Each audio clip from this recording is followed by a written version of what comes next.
Sí, Sí, se doctora. ve, doctora. Sí, doctora. Ya. Entonces empezaremos. Hoy día tengo que darles el tema de enfermedad trofoblástica, del embarazo, ya, o gestación trofoblástica.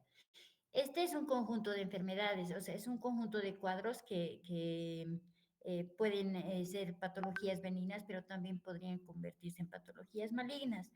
Ya, entonces vamos a empezar con la parte de generalidades, digamos, ¿no? Entonces, ¿cómo se define esta patología? La enfermedad trofoblástica dice que es cuando hay una tumefacción o degeneración hidrópica de las vellosidades coriales. Para empezar, lo que quiero que tengan claro ustedes es que es una enfermedad que está en relación con el embarazo directamente, ¿ya? O sea, ninguna mujer que no haya estado que no esté embarazada o no haya estado embarazada recientemente puede tener una enfermedad trofoblástica, ¿listo? Entonces, en las pacientes donde no hay este antecedente, no vamos a pensar en una enfermedad trofoblástica, ¿ya? Entonces, siempre vamos a encontrar una paciente embarazada con este tipo de patología o una paciente que recién ha tenido un aborto o un parto, ¿ya? Entonces, característico de la gestación, ¿ya? Entonces, ¿cuál es la definición? Como les decía, es la tumefacción o degeneración hidrópica de las vellosidades coriales que están inmaduras. Ya, para que ustedes me entiendan qué es lo que ocurre, el trofoblasto va a sufrir una degeneración. Primero, va a tener tendencia a la proliferación, se va a proliferar abundantemente. Yo les voy a abrir la pizarra y les voy a dar una clase como les doy en mi práctica, ¿ya? Vayan anotando porque no todo está en las diapositivas, ¿no ve? Y siempre les voy a recalcar lo importante, y ya saben lo importante, les conviene escucharme, ¿no ve? Entonces voy a dejar de compartir un ratito y les voy a explicar la definición exacta con unos dibujitos, ¿listo? Un ratito, por favor. Ya. Entonces me van a avisar si se ve mi pizarra, ¿ya? Entonces, para que ustedes me entiendan, les voy a hacer unos esquemas, ¿ya? ¿Qué es la degeneración, la enfermedad trofoblástica? Se define como una proliferación de las vellosidades coriales. Ya digamos que estas son las vellosidades coriales. Lo voy a hacer más gráfico, ¿sí? Sí, estas son las vellosidades coriales normales. En la enfermedad trofoblástica lo que ocurre es que estas vellosidades van a tener tendencia a la proliferación excesiva. O sea, ¿qué vamos a encontrar? Para que ustedes imaginen, vamos a encontrar abundantes vellosidades coriales, más de lo normal. ¿Ya? Entonces, como prolifera, va a hacer que clínicamente nosotros encontremos un embarazo demasiado grande, un útero demasiado grande en relación a la edad gestacional, ¿ya? Entonces, para la definición es la proliferación anormal trofoblástico, ya acompañada de un edema hidrópico de estas vellosidades coriales. ¿Qué quiere decir edema hidrópico? Estas vellosidades van a van a presentar un edema en forma de vesículas y estas vesículas van a estar llenas de agua, por eso se llama edema hidrópico. Y como son abundantes vellosidades, vamos a ver abundantes vesículas de agua, que es el edema hidrópico, y nos va a dar la imagen de cuando vemos este tejido, nos da la imagen de un racimo de uvas, ¿listo? Entonces, esa es la definición correcta de una enfermedad trofoblástica, es la proliferación anormal del tejido vellositario con edema hidrópico de las vellosidades coriales. Característicamente, este tejido que ha proliferado normalmente y que tiene edema, no tiene mucha vascularización, entonces es un tejido avascular o hipovascular, ¿ya? Entonces, esa es la definición de esta enfermedad. Les voy a volver a compartir, ¿ya? Entonces, cuando necesite, les voy a abrir la cámara para dibujárselos para que ustedes me entiendan, ¿ya? Ya, entonces en la parte teórica, ya ustedes han visto el dibujito, es la tumefacción y degeneración hidrópica de las vellosidades coriales inmaduras, con ausencia de vascularización y tendencia a la proliferación excesiva de este revestimiento del epitelio, listo, del epitelio. Ya, es una enfermedad que siempre es localizada, o sea, localizada en el tejido trofoblástico, ¿ya? Puede ser benigna, pero también puede hacerse maligna, eso es lo importante, por eso es importante que nosotros aprendamos a diferenciar esta enfermedad, diagnosticar precozmente y hacerle un seguimiento minucioso. ¿Por qué? Porque si bien empieza como una enfermedad benigna, nosotros podemos pensar que lo hemos solucionado y si no hacemos un seguimiento adecuado, se puede convertir en una enfermedad maligna y producir metástasis, ¿listo? Entonces, esto es la importancia de esta enfermedad, ¿ya? Por favor, si tienen alguna pregunta, me van a cortar, ¿ya? Entonces, ¿por qué se caracteriza? Histológicamente, ¿qué es lo que va a ocurrir? Sí, va a haber una proliferación anormal y atípica, ¿sí? Lo que no debe proliferar tanto va a empezar a proliferar abundantemente estas vellosidades coriales. Puede tener un comportamiento benigno o maligno. Ya en la mayoría de los casos es benigno, pero en algunas oportunidades se puede convertir en un cuadro maligno, ¿ya? Son tumores que siempre van a ser derivados del trofoblasto del embarazo humano. Como les había dicho, es una enfermedad que siempre va a estar en relación a una gestación. Si no hay gestación, entonces no vamos a pensar en esta enfermedad, ¿ya? Ustedes saben que en los primeros meses de embarazo, la placenta es la que produce la hormona gonadotrofina coriónica, el trofoblasto en sí. ¿Ya? Entonces, como va a proliferar este trofoblasto, va a empezar a producir grandes cantidades de la fracción beta de la hormona gonadotrofina coriónica. ¿Ya? Entonces, como produce abundante cantidad, nosotros la consideramos a la fracción beta de esta hormona como un marcador tumoral. Mientras más alto está, más riesgo hay de que se haga una enfermedad maligna, ¿listo? Entonces, no se van a olvidar, esto es importante, ¿listo? Entonces, nuestro marcador tumoral en la enfermedad trofoblástica es la fracción beta de la hormona gonadotrofina coriónica, ¿listo? Les estoy reiterando algunas cosas importantes para su examen, ¿ya? ¿Cuál es la etiología? Específicamente la etiología es desconocida, pero se le atribuye a algunos factores inmunológicos, a la presencia de una cromatina sexual positiva, a anomalías cromosómicas, especialmente de origen paterno, o sea, a las anomalías en la carga cromosómica del espermatozoide, ¿listo? Perdón. Cuando hay ausencia de la circulación sanguínea en las vellosidades, también puede haber una tendencia a que se vuelva este embarazo un tejido molar, ¿listo? Por ejemplo, cuando, si digamos el tropoblasto se va a implantar en el lugar donde había una cicatriz en el útero, digamos por una cesárea. Entonces, ese lugar de la cicatriz, ustedes saben que tiene poca circulación porque está la cicatriz. Entonces, si se implanta ahí, va a haber ausencia de circulación y eso puede producir degeneración hidrópica de estas vellosidades. ¿Listo? Pero lo más importante de esa etiología es que se le atribuye a alteraciones cromosómicas de origen paterno. ¿Listo? ¿Cuáles son los factores de riesgo para que se produzca esta patología, esta enfermedad trofoblástica, perdón?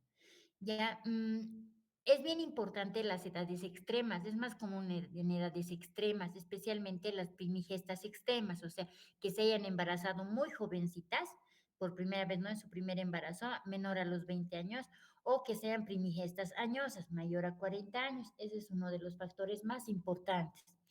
El nivel socioeconómico bajo va a ir relacionado siempre con los déficits de algunas sustancias, por ejemplo, una dieta pobre en proteínas, o sea, la hipoproteinemia, una dieta baja en ácido fólico y betacarotenos también es relacionada con la enfermedad trofoblástica. Los factores genéticos, como les había dicho, miren, aquí están dibujados los espermatozoides, especialmente alteraciones cromosómicas de origen paterno, ¿ya? Un factor importante también es el antecedente de que esta paciente haya cursado con un embarazo molar previo. ¿Listo? Pues el antecedente de haber tenido ya un embarazo molar, ¿ya? Entonces, esto también es importante que podría entrar a su examen, ¿no? Los factores de riesgo, ¿ya? Ahora, la clasificación, yo les voy a abrir de nuevo la ventana porque quiero que me entiendan. Vamos a ver los tres cuadros que son importantes, ¿ya? Deme un minutito. Ya. Entonces, en la enfermedad trofoblástica consideramos tres etapas, digamos, ¿ya? Vamos a dibujar un útero, ¿ya? Y la cavidad, y digamos que ahí adentro tiene que estar el embarazo, ¿no ve? ¿Se ve, no ve, doctores? ¿Sí se ve? Sí, doctora. Ya. Entonces, hay tres cuadros que caracterizan a la enfermedad trofoblástica. La mola hidatiforme, que es aquella que solamente va a afectar al trofoblasto, nada más. ¿Listo? La mola invasora o corioadenoma de Truens, que es cuando esta proliferación ha penetrado entre las fibras del miometrio, ya ha empezado a invadir al miometrio, pero no ha sobrepasado su serosa. ¿Listo? Respeta su serosa o su peritoneo, si ustedes quieren, ¿ya?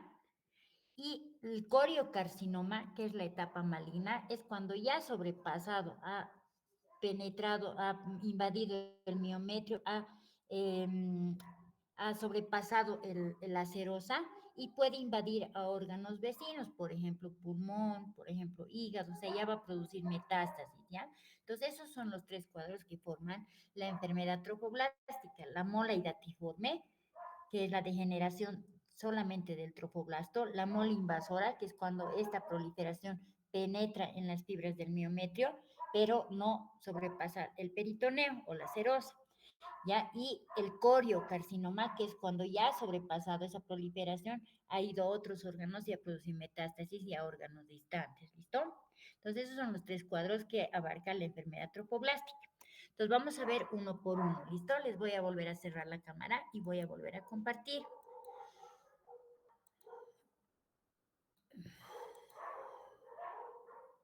Perdón un ratito. ¿Dónde está pues? ¿Se está compartiendo, doctores? ¿Se está compartiendo? Sí, doctora. Ya. Entonces, vamos a pasar a la clasificación que les había mencionado, ¿no? Y la mole datiforme, la mole invasora o corioadenoma de Trues y el coriocarcinoma. ¿Listo? Entonces vamos a hablar primero de la mola hidatiforme, de aquella que solamente va a afectar el tejido trofoblástico, ¿ya?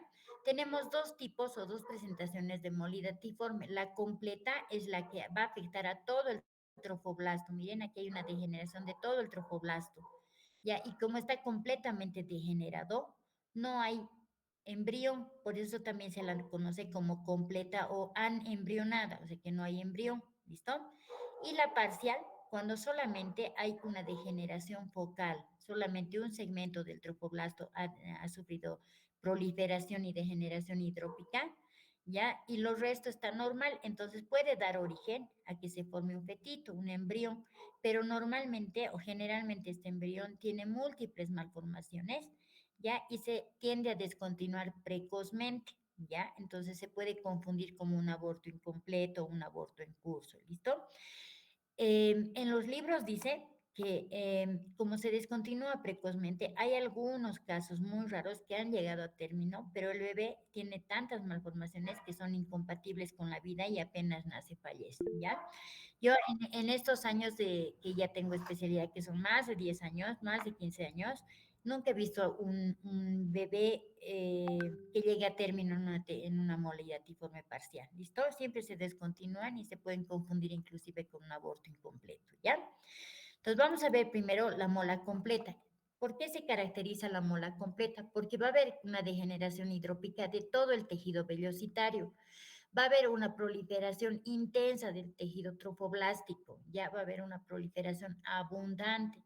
A pesar de que hay gran proliferación, todo este tejido tiene escasa vascularización o es avascular definitivamente, ¿ya? Y como todo el trofoblasto se ha degenerado, no hay desarrollo de un tejido, de un embrión. Por lo tanto, si hago un estudio histológico, no voy a encontrar tejido fetal en este estudio, ¿listo?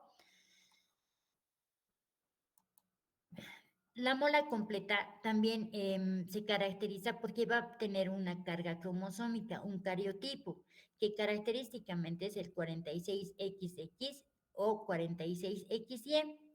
Ya en este caso, como les dije, la alteración va a estar en los cromosomas de origen paterno. ¿Listo? Entonces, esto también puede ser pregunta de examen, la carga cromosómica o el cariotipo de la mola completa es, ¿no? 46XX, en la mayoría de los casos un 90%, y más rara vez encontramos un 46XY, ¿ya?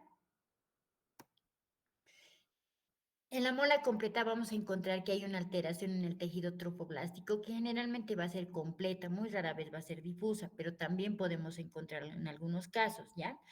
Va a haber proliferación excesiva del trofoblasto y del sincitio trofoblasto. A esto nosotros cuando vemos que un tejido está proliferando le llamamos hiperplasia. Entonces, cuando ustedes escuchen hiperplasia, quiere decir que está creciendo más de lo normal, ¿listo? Las vellosidades coriales van a formar cisternas, ¿ya?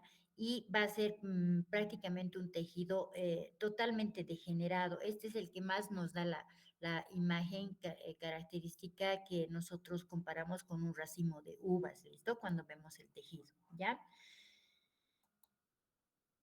No tiene tejido embrionario fetal. Si hago un estudio histológico, no voy a encontrar las células fetales. Normalmente cuando yo hago un estudio de líquido amniótico en un embarazo normal, lo que encuentro son las células de la piel, de descamación de la piel del embrión. En este caso no voy a encontrar ningún tipo de célula embrionaria, ¿ya? Los vasos sanguíneos en estas vellosidades van a estar ausentes o van a estar muy escasos o van a estar totalmente colapsados, ¿ya? Entonces, a esto, esto es lo que causa de que el embrión no pueda desarrollar, ¿listo? Entonces, no va a haber un feto y no va a haber circulación fetal, ¿no? Entonces, por eso es que tiende a no formarse el embrión porque no hay buena circulación, ¿ya? ¿Cuáles son las manifestaciones clínicas? En las dos molas son las mismas manifestaciones, en la mola completa y en la incompleta, ya, pero en la mola completa son más evidentes. En la mola incompleta no se pueden diferenciar mucho las manifestaciones clínicas, por eso es que lo podemos confundir como un aborto incompleto, ¿listo? Entonces, en una mola completa, las manifestaciones clínicas son bien evidentes, podemos nosotros clínicamente diagnosticarlos fácilmente. Ya, la paciente en la mayoría de los casos, un 84%, puede presentar una hemorragia vaginal, una hemorragia genital, que no tiene características propias. Puede ser una hemorragia escasa, oscura, continua, o puede ser una hemorragia roja, rutilante, moderada o en escasa cantidad, pero a veces vienen las pacientes ya sangrando abundantemente y vienen eliminando ya el tejido molar. Ya, entonces estas pacientes son las que tienen tendencia a sangrar abundantemente. ¿Por qué? Si el tejido es avascular. Entonces, ¿por qué sangra? Porque como hay una proliferación excesiva, el útero se pone hipotónico. Entonces, cuando hay atonía uterina, la paciente sangra y el riesgo es alto de que la paciente se choquee y muera por shock hipovolémico. Por eso, las pacientes que están ya eliminando este tejido molar, es bien importante que les demos soporte. Eh, o sea, soporte inmediato, ¿no? Que le pongamos doble vía, si es que necesita sangre, sangre inmediatamente. Tratemos de estabilizarla y evacuar el tejido inmediatamente, ¿listo? Entonces, hay otras pacientes, en cambio, que no tienen, no están sangrando, pero clínicamente yo puedo sospechar ya de que la paciente está con un embarazo molar, ¿ya? ¿Cuáles son estas características? En la mayoría de los casos, estas pacientes con mola completa cursan con hiperemesis gravídica, vienen con náuseas y vómitos incoercibles a sólidos y líquidos, no toleran absolutamente nada, lo que meten a la boca lo vomitan, ¿ya? Dando abundantemente, no toleran ni líquidos. Estas pacientes vienen en mal estado general, deshidratadas, con disminución de peso importante, ¿listo? También llama la atención el aumento, el diámetro del útero, ¿ya? Como hay una proliferación excesiva, el útero también va a crecer excesivamente. Entonces, lo que me va a llamar la atención es que el útero va a estar aumentado de tamaño en relación a la edad gestacional. Ya, si digamos yo tengo un embarazo de 10 semanas, el útero debería medir 10 centímetros, ¿no ves? Los que ya han pasado ginecología saben que el útero tiene que estar en relación a la edad gestacional. Entonces, si digamos yo tengo una embarazada de 10 semanas, el útero debería estar 10 centímetros, pero le hago un tacto a esta paciente y el útero está 20 centímetros. No tiene relación, es un útero demasiado grande para la edad gestacional. Eso también me llama la atención. Ya, aparte, el útero va a estar excesivamente reblandecido. Ustedes imagínense, un útero embarazado normal tiene la consistencia de tocarse la nariz, la punta de la nariz, pero un útero con una mola hidatiforme completa se toca más reblandecido como el lóbulo de la oreja, ¿ya? Entonces está mucho más reblandecido, ¿listo? Entonces, con esas tres características, yo ya podría diagnosticar precozmente o sea, ya podría sospechar de un embarazo molar, de una mola completa, ¿ya?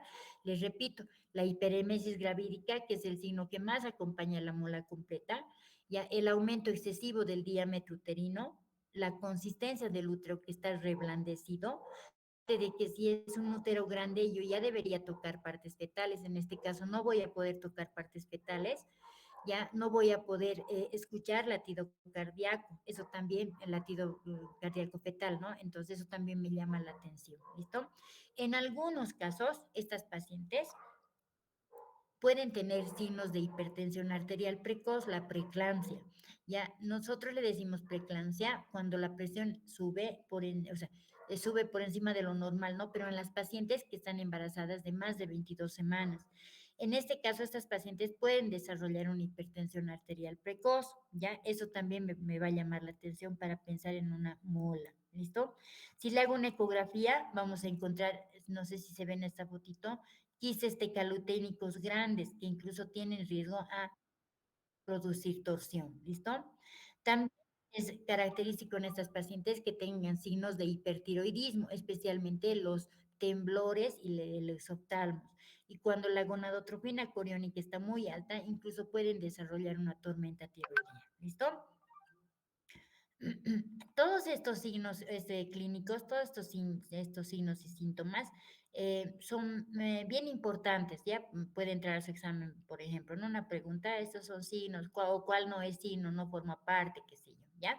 Pero lo más común para su práctica médica es que encuentren una paciente con hiperemesis gravídica. Y si lo relacionan al tamaño uterino, que no va a estar en relación al gestacional, a la consistencia del útero, a la ausencia de palpación de partes fetales y a la ausencia de fetocardia, entonces yo ya puedo dar un diagnóstico presuntivo, ¿listo?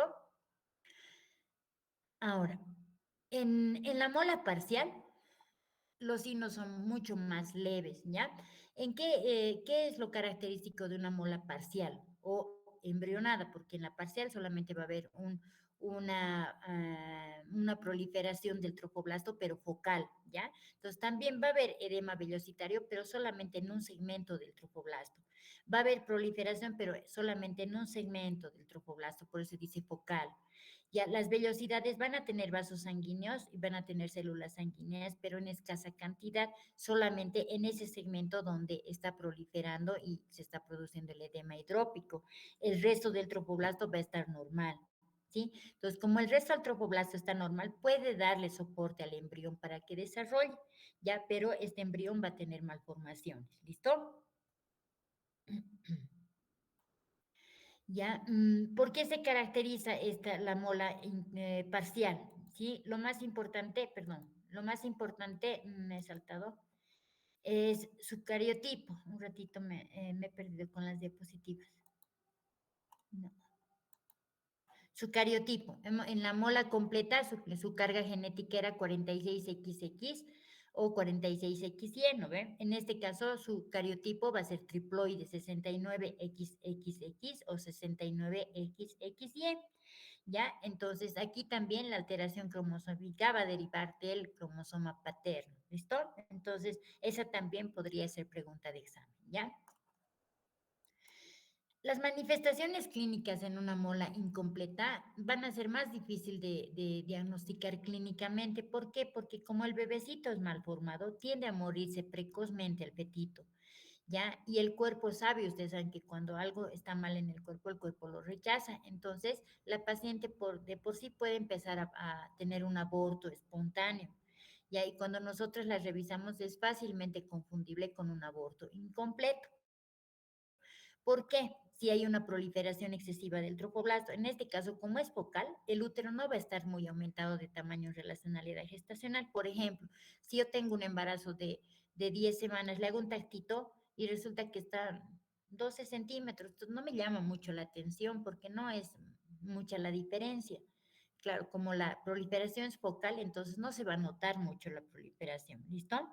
Entonces, normalmente esas pacientes vienen al hospital y se confunde el cuadro con un aborto incompleto, entonces le hacemos homeo, mandamos todo ese tejido a patología por rutina, todo paciente que se hace ameo en el hospital o le gradó, todo el tejido evacuado lo mandamos a patología y resulta que cuando llega el estudio histopatológico nos dicen que era una mola incompleta. Entonces, normalmente la mola parcial se diagnostica por histopatología, es difícil diagnosticarlo clínicamente, ¿listo? En algunos casos, o sea, en la mayoría de los casos, la paciente viene con hemorragia vaginal, hemorragia genital roja, rutilante, con coágulos, ya, pero no se puede ver ese tejido característico como un racimo de uvas, ¿listo? El tamaño uterino también va a estar desproporcionado, va a estar un poco más grande, pero no va a ser un aumento llamativo, por eso es más difícil diagnosticar. Muy rara vez van a tener signos de hipertensión arterial precoz o quistes tecaloiténicos o hipertiroidismo. Ya estas pacientes sí pueden cursar con hiperemesis, pero no es tan intensa la hiperemesis como en una mola completa. Puede venir con una hiperemesis moderada. Si vomita generalmente los sólidos, tolera los líquidos, ¿no? Entonces es distinto. Se puede confundir más con un aborto incompleto, ¿listo? Entonces, el diagnóstico de este es más casual que otra cosa, es un hallazgo histopatológico, ¿listo? Ya. Entonces, ¿qué es lo que nosotros hacemos con estas pacientes? Ya, lo primero que tenemos que hacer, les voy a abrir la pantalla, son 3 estudios. Cuando yo tengo una paciente que estoy sospechando que tengo una, o sea, una paciente que tiene un embarazo molar, lo que le voy a pedir, un ratito voy a abrir mi pantalla, son 3 estudios importantes, ¿ya? Número uno, abierto la pantalla, la cámara, no, un ratito, ya. ¿Qué es lo que voy a pedir? Voy a pedir 3 estudios importantes. Número uno, una ecografía, ¿sí? Con la ecografía yo ya voy a poder confirmar mi diagnóstico. Ya, número 2, tengo que pedir siempre la fracción beta de la hormona gonadotropina coriónica cuantitativa. Eso es bien importante. Si ustedes no le ponen cuantitativa, nos pueden dar solamente la cualitativa. ¿Cuándo decimos cualitativa? Cuando el estudio nos va a reportar positivo o negativo nomás. En cambio, cuando pido cuantitativo, me van a decir cuánto de concentración de esta hormona tiene. Normalmente en la mola o en la enfermedad trofoblástica, la fracción beta va a estar mayor a 100.000 unidades internacionales. ¿Listo? Que es demasiado alto. Entonces, cuando yo tengo un resultado mayor a 100.000, entonces ya tengo que parar la oreja. ¿Por qué? Porque esta paciente tiene riesgo a que esta enfermedad se malignice. ¿Listo? Y siempre tengo que pedir, número 3, una placa de tórax. Sí, sí, sí o sí. ¿Por qué? Porque si, digamos, se convirtiera esta enfermedad en una enfermedad metastizante, o sea, en una enfermedad maligna, entonces el primer órgano que va a metastizar va a ser pulmón. Cuidado, esa pregunta de examen también, ¿ya? Entonces les voy a compartir ay, no sé qué he hecho, las diapositivas. Ya, ¿dónde está? Ya, entonces el diagnóstico, voy a pedir una ecografía. Ya, en la mola completa vamos a ver que hay una imagen, aquí ustedes ven en la fotito. Ustedes saben que en la ecografía las imágenes sólidas se ven blancas y las líquidas se ven negro, ¿no ve? En sus diferentes tonos. Entonces, si estamos hablando de demitrópico, lo que vamos a ver son abundantes vesículas llenas de líquido. Y en la ecografía vamos a ver, miren, en este segmento se ve una imagen que nosotros le decimos empanal de abejas o copos de nieve, ¿ya? Bueno, esas dos terminologías nosotros usamos, ¿no? Imagen en copos de nieve o en panal de abejas, ¿sí? Es la imagen característica en la ecografía en mola completa. En cambio, en la incompleta vamos a poder ver un segmento, solamente una imagen en panal de abejas, pero focal, y el resto del trofoblasto normal, y vamos a poder ver tejido embrionario o un embrión que puede estar vivo o puede estar muerto, ¿no? Entonces, esa es la característica ecográfica, ¿ya? La fracción beta, como les había dicho, va a estar mayor a 100.000 unidades internacionales por decilitro, ¿ya? Y la placa de tórax, obviamente, en la mola completa o incompleta, que son la parte benigna de esta enfermedad, no van a estar, no va a haber imágenes sugestivas de metástasis, ¿listo? Entonces, yo tengo esta paciente que ya ha hecho mi diagnóstico, que he confirmado con ecografía. Veo que su fracción beta está mayor a 100.000 unidades y su placa de tórax está limpia, sin imágenes sospechosas de metástasis, entonces procedo a hacer mi tratamiento. Entonces, ¿qué es lo que tengo que hacer? Si esta paciente está hemodinámicamente estable, voy a proceder a hacer el ameo o el legrado, ya dependiendo. Ahorita les voy a decir cuándo hago ameo y cuándo hago legrado. Si no está estable porque ha venido sangrando, entonces lo primero que tengo que hacer es estabilizar a esta paciente. ya voy a verificar que su fracción beta esté mayor a 100.000 unidades y siempre tengo que pedirle exámenes complementarios, ya un hemograma, pruebas de coagulación, función renal, hepática y lo más importante, la placa de tórax, ¿listo? Entonces, sin esas tres cosas, ecografía, cuantificación de la fracción beta y placa de tórax, no puedo proceder a hacer una evacuación, ¿listo? Ahora, ¿cómo voy a hacer la evacuación? Ya, dependiendo del tamaño uterino. Aquí ya no se hace como un aborto incompleto. Decíamos, el ameo se hace hasta las 12 semanas de embarazo y a partir de las 12 se hace el legrado. En este caso, se hace ameo cuando el útero está menor a centímetros y se hace el legrado cuando el útero está más de 12 centímetros. ¿Listo? Ya, entonces con eso yo soluciono el problema del aborto, de la mola hidatiforme completa e incompleta. ¿Ya? Hay una tercera opción que es la histerectomía. Cuando yo tengo una paciente que tiene una parida satisfecha quiere decir 3 hijos o más, entonces, y el útero está demasiado grande, nosotros ponemos como límite 20 centímetros o a la altura del ombligo, entonces preferimos hacer una histerectomía. ¿Ya? ¿Por qué? Porque mientras más grande es el útero, mientras más prolifera el tejido trofoblástico, mientras más fracción beta de la hormona gonadotropina coriónica produzca, hay mayor tendencia a que esta enfermedad se malignice. Entonces, preferimos hacer una esterectomía de entrada. ¿Listo? ¿Hasta ahí alguna pregunta, doctores? Entonces, es el tratamiento quirúrgico que les decía. ¿Ya? Ahora, importante es que después de que yo evacúe el tejido, yo le haga una anticoncepción a esta paciente, le dé anticonceptivos, ya, de cualquier anticonceptivo. Le puedo poner late de cobre, le puedo poner un inyectable, le puedo poner una, un, una, un implante, lo que ella quiera, ¿no? Las hormonas, las tabletas. La cosa es de que esta paciente tiene que estar por lo menos 2 años sin volverse a embarazar. ¿Por qué? Porque esos 2 años yo tengo que hacerle un seguimiento minucioso. ¿Qué es lo que yo le voy a hacer en el seguimiento? Normalmente nosotros la citamos cada cierto tiempo. En el hospital nosotros la citamos a los 15 días después de la evacuación, a los 30 días después de la evacuación, a los 3 meses, a los 6 meses, al año y a los 2 años. ¿Sí? Entonces, y en cada visita que nos haga, yo voy a evaluar 4 cosas. Primero, clínicamente la tengo que revisar, tengo que ver que el útero esté normal, o sea, 7 por 5 por 3, tengo que ver que no esté sangrando, sí, tengo que ver que la paciente no haya perdido peso, no haya ninguna alteración que me haga sospechar en un cáncer, ¿no? Tengo que pedirle una ecografía para ver en qué condiciones está el útero y cómo está la cavidad uterina.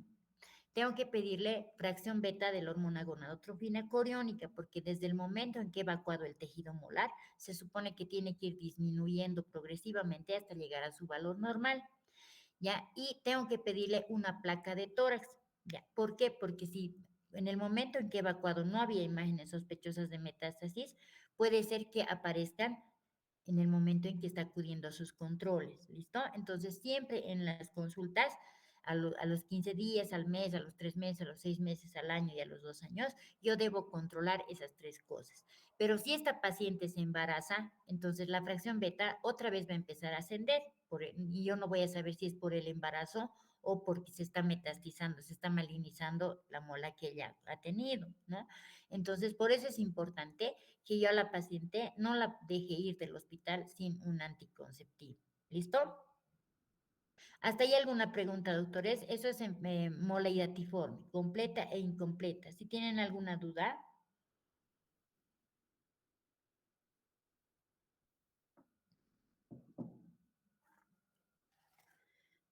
doctores.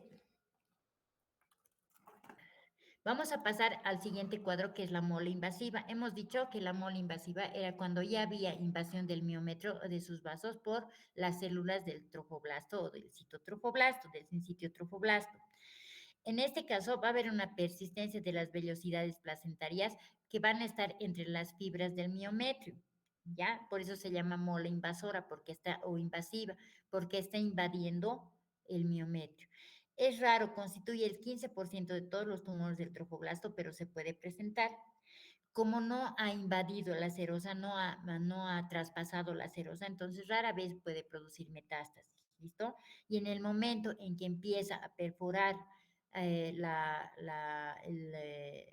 peritoneo, la serosa, puede producir hemorragia, infecciones, ¿no? Que pueden traducir, se pueden manifestar en el estado general de la paciente, ¿listo? ¿Ya? Entonces no se olviden que la mola invasora, su característica es que hay una penetración de las fibras miometriales. Entonces, ¿cómo yo la voy a diagnosticar? Ya, normalmente la clínica es lo que me va a mandar, ya, por ejemplo, si tengo una paciente, sí, tengo una paciente que viene al hospital y con el antecedente de que he evacuado una molidatiforme, ¿sí? La ha citado en 15 días y se supone que a los 15 días la paciente ya no debería estar sangrando, el útero ya debería estar del tamaño normal después de una evacuación, ¿no? O sea, le he evacuado hace 15 días y después de la evacuación el útero a las 72 horas ya debe estar de tamaño normal. Los dos orificios deben estar cerrados y la paciente ya no tiene que tener hemorragia, ¿no? Entonces, si digamos viene una paciente a la consulta, ya, y viene para que le controle, listo, les voy a poner como un caso clínico como les doy en las prácticas a los chicos, no viene la paciente y me dice, bueno, doctora, estoy viniendo a mi control, hace 2 semanas me ha hecho una limpieza de un embarazo molar, bueno, entonces la reviso, la paciente me refiere que sigue sangrando, entonces no debería seguir sangrando esta paciente después de 15 días.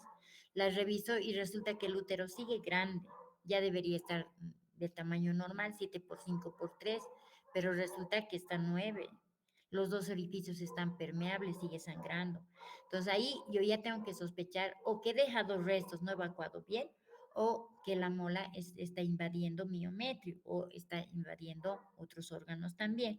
Entonces le hago una ecografía y resulta que en la ecografía me dice no hay restos. Le pido una fracción beta y veo que la fracción beta no está descendiendo como debería descender o ha descendido un poquito y se vuelve a disparar. Le pido una placa de tórax y resulta que no hay restos, no hay imágenes sospechosas de metástasis.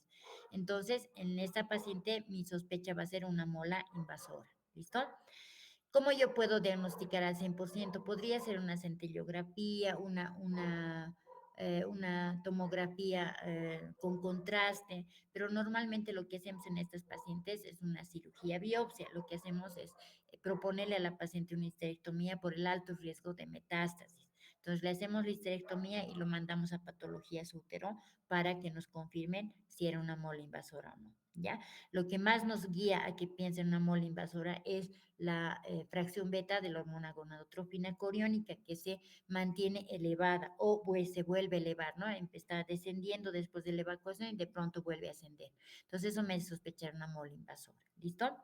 En el caso del coriocarcinoma es lo mismo, ¿no? Esta misma paciente viene a su control y resulta que sigue sangrando, la reviso, el útero sigue grande, los dos orificios están permeables, le pido una ecografía, no hay restos, le pido la fracción beta y está alta, mayor a 100.000 unidades internacionales por decilitro, ya le pido una placa de tórax y en la placa de tórax yo ya veo que pueden haber imágenes sospechosas de metástasis, normalmente el derrame pleural. Entonces, en esta paciente yo ya sospecho de un coriocarcinoma. ¿Listo? Esta paciente, si es que estoy con el diagnóstico de coriocarcinoma, ya mi obligación es hacer una biopsia. Entonces hago la biopsia, confirmo que es un coriocarcinoma y debo referir a la paciente para que le hagan una quimioterapia. ¿Listo? Entonces aquí ustedes ven una imagen del coriocarcinoma, miren el útero, donde aquí en esta partecita se ve que ya ha habido una perforación de la serosa. Los dos ovarios están con quistes tecaluteínicos grandes. Ya en este caso hay proliferación atípica del sitio y sin sitio trofoblasto. Va a haber totalmente ausencia de vellosidades coriales, pero van a permanecer las células del sincitio trofoblasto entre las fibras miometriales en algunos casos y en otros solamente vamos a ver ya metástasis en órganos distantes y por el antecedente de un embarazo molar ya sabemos que es un coriocarcinoma. En estas pacientes el tratamiento va a ser una quimioterapia, ¿ya? Este tipo de cáncer o de enfermedad maligna no responde bien a la radioterapia, se hace quimioterapia, ¿ya? Entonces eso es bien importante también, ¿ya? Ustedes aquí ven un cuadrito, un 80% de la metástasis de un coriocarcinoma es a pulmón. Por eso es que es importante que cuando yo hago seguimiento de la paciente, siempre le pido una placa de tórax. Ya, el menor porcentaje es a vagina, ¿sí? Ya, y después va a los otros órganos, ¿no? Pelvis, hígado, cerebro, riñón, ¿ya? ¿Con qué cuadros yo puedo hacer un diagnóstico diferencial? Con una obstrucción biliar por el cuadro clínico, por un coriocarcinoma de ovario, cáncer de vejiga, ¿no? Por la metástasis a pulmón. Y el mismo diagnóstico de embarazo, ¿no? Tengo que verificar si realmente es un embarazo molar o es un embarazo normal, ¿ya? También los tumores cerebrales, accidentes cerebrovasculares que pueden alterar la producción de la gonadotrofina, tumores de la pelvis renal y uréteres, tumores germinales, especialmente los tumores germinales de ovario, que son secretores de gonadotrofina coriónica, también me pueden hacer pensar en una mola hidatiforme maligna, ¿no? Cistitis hemorrágicas no infecciosas, nefrolitiasis por la clínica que presentan. ¿Listo? Eso es enfermedad trofoblástica, doctores. Si tienen alguna pregunta.